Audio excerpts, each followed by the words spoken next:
what we're going to do with the token is a governance for on-chain investigation. So because we've had such a high attention and such a high mind share on Twitter, we want to give this away to the community. So with BMT, our audience is actually going to decide what we should investigate by allocating BMT on some specific cases.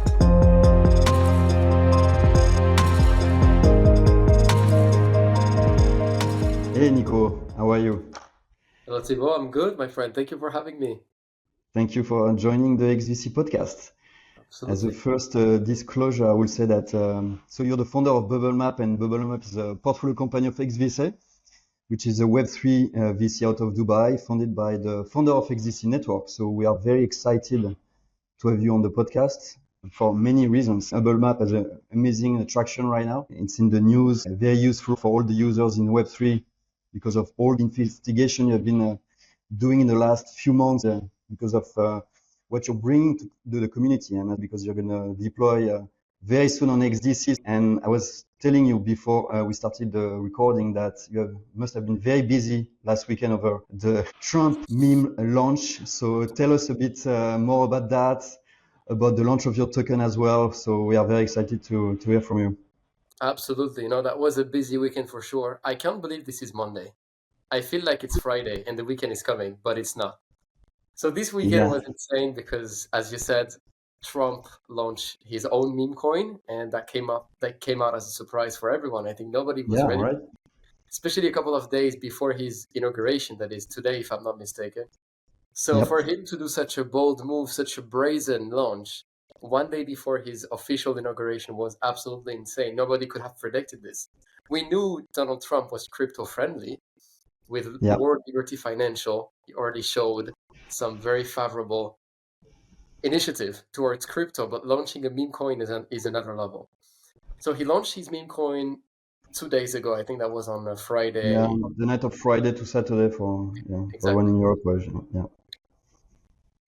Yeah, so it was the night between Friday and Saturday. For us European, we missed on the opportunity because of the time difference. So I'm very, very pleased. I woke up, I think the FDV was already at 30 billion. Yeah, same. I woke up, it was like 11 billion.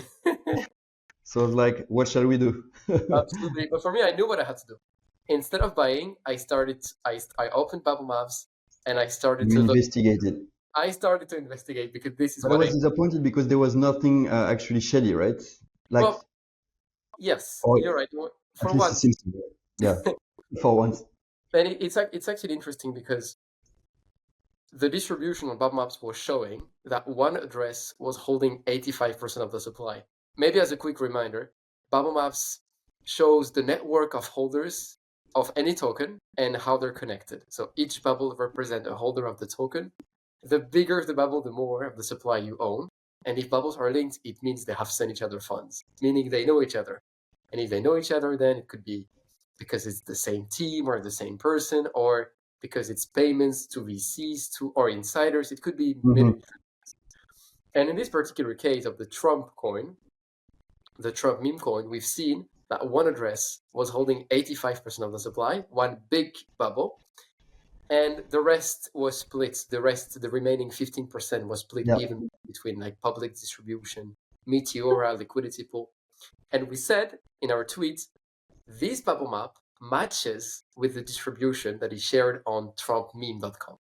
Yeah. Which is good. I mean, to a degree, having a tokenomics before you launch a token and the tokenomics matches the on-chain data is actually a pretty good sign. We've this year we've looked at, or last year actually, we've looked at so many meme coins launched by celebrities: Iggy Azalea, Andrew Tate, Jason Derulo, and so many. And you met quite a few enemies, by the way, along the way. Bro, that's part of the job, I suppose. I guess along the way, we didn't make only friends, that's for sure. But the key difference with Trump is that all the meme coins that I mentioned just now, they didn't share any tokenomics. They were trying to obfuscate their tokens holding by splitting across multiple addresses. At least Trump had the audacity to say, yes, I own 85% of the supply, so what? I own 85%. Usually, like in those meme launch, right? I mean, you can see under tokenomics that allocation for the team is around 15 to 20% maximum, no? Yeah. So Yeah, to be at 85% and just say that out loud, without even hiding, I think, yeah, it's pretty audacious for sure. it is audacious. So now on this 85%, I think it was eventually. I would need to double check because I'm getting confused with the Melania tokenomics, which is her wife. But let's not spoil the surprise. I think it was 80% were to be distributed to like cards holder because he has NFT like card games, and the remaining was for him and his team. I don't remember exactly the amount. My apologies. It was already 2 days ago. Old news in crypto. Times go fast. So yeah, that was Yeah, the download. yeah, exactly. Because today's Melania was yesterday, right? The launch of Yeah, Melania. yeah. So So so then it yeah, was it was his wife who announced her token, and it was insane because in a matter of 24 hours, Trump reached 50 billion FDV, which effectively placed him in the top 50 coin by market cap. Nonsense. I don't same know if level as about Dogecoin actually. Yeah. I was about 50, same level as Dogecoin. insane. Yeah, No, and not only one token, but the day after, his wife launched another one, yeah, the and Trump. actually the valuation is 10 billion. Can you imagine? It's like more than 95% of all the projects out there, right? It's just crazy. It is, man. It is crazy, and it's the power of the Trump dynasty. So there is no intrinsic value of this project in the sense that there is no product, there is no ambition or vision, but it's just the fact that because crypto is an attention game, because it's an attention-centric economy, if you manage to get people attention, it's going to convert naturally into your coin. And your coin is just a level, a metric, showing the level of attention you have. So the both are equivalent. Your market cap on chain and your attention off chain are correlated.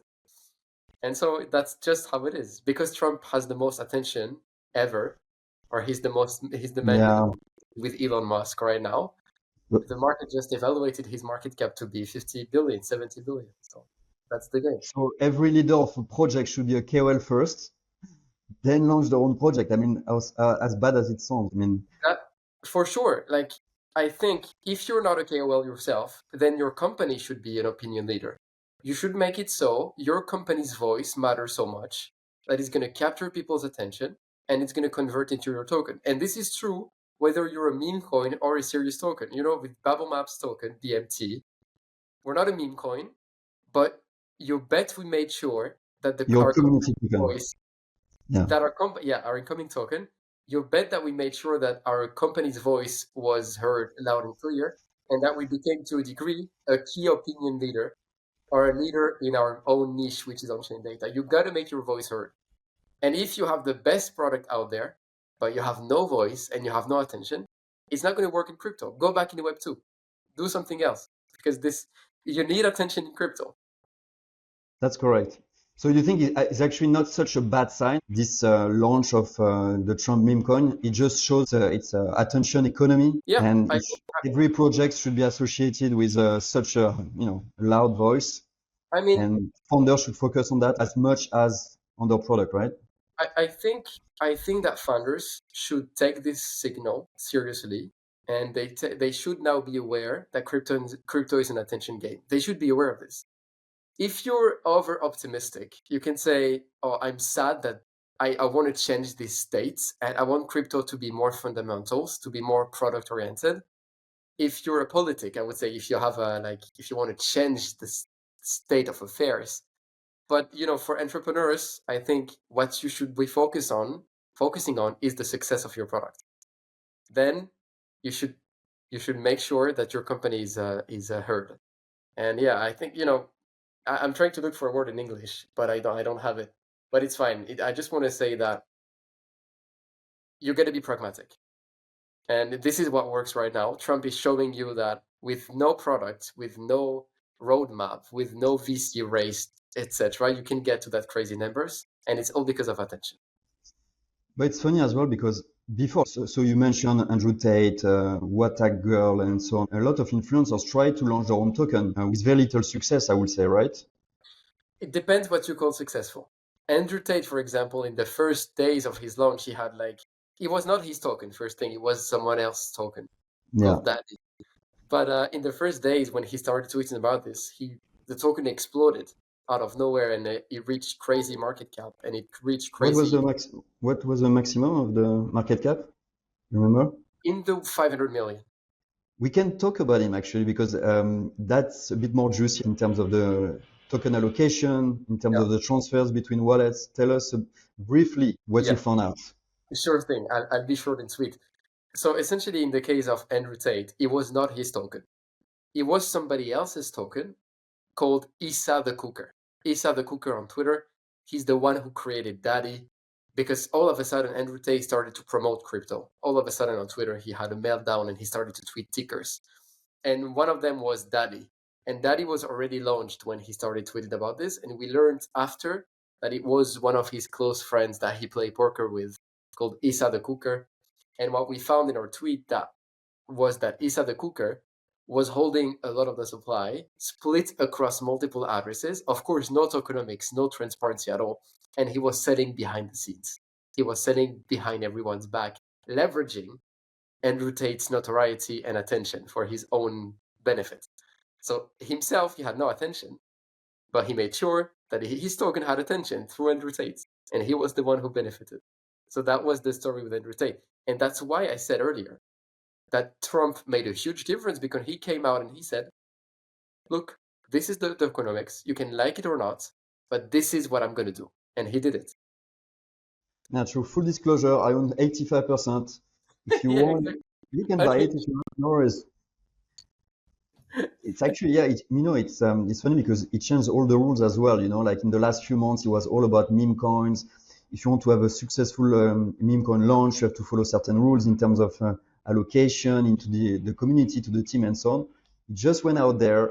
I will have 85% of the allocation, no worries. And still, I mean, it touched what, 75 billion FDV? Yeah. It's almost sounds sad, but I will just keep your message about like attention economy, and that every founder out there should focus on that alongside the product, of course, right? So maybe a little addition to this. In crypto, so for me, there are two ways. Either you print attention or you print revenue. For example, if you're Morpho Labs and you manage to get 3 billion FDV in your protocol, you don't need attention. Because attention, at the end of the day, is just a form of currency. So if you already have US dollars staked in your protocol, you don't need to have too much attention. It's you've succeeded in another realm. And so either you get attention and it will convert it to your token, or you get a very successful protocol with tons of FDV and you're fine. You don't need to tweet. Actually, if you have tons of FDV, don't tweet. Stay away from Twitter. Focus on your security stuff. Make sure you don't get hacked and you're all good, Just make good partnership with exchanges, with DeFi, with Aave, and all of this good stuff. But I would refrain from tweeting because you can actually get into some drama, unnecessary stuff. Unnecessary. Yeah, so you were telling me before recording that you actually spend quite some time on Twitter, right? You're trying to, and you have amazing traction, by the way. When you compare the number of impressions versus the ones of Arkham, I would say your main competitor, if you agree on that, you had amazing traction in the last few months.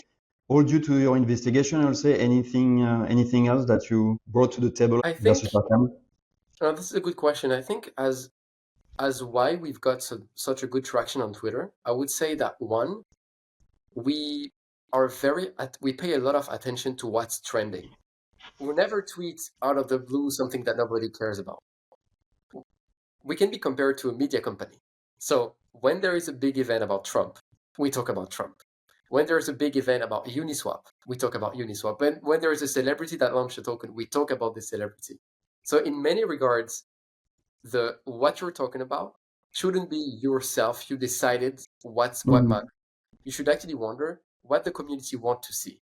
And those kind of very hot topics, very juicy, very drama related, are going to get you a lot of attention. So we play with this, and we're not afraid of getting into some confrontation. You said earlier, you got yourself some enemies when talking about celebrities. Yes, sure, but we got a lot of attention from this. So we traded maybe some heat to get some attention and some followers and some notoriety. So for me, it's a trade I would take any day of the week.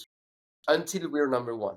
Once you're number one, then you can stop getting into confrontations because it's not worth it anymore.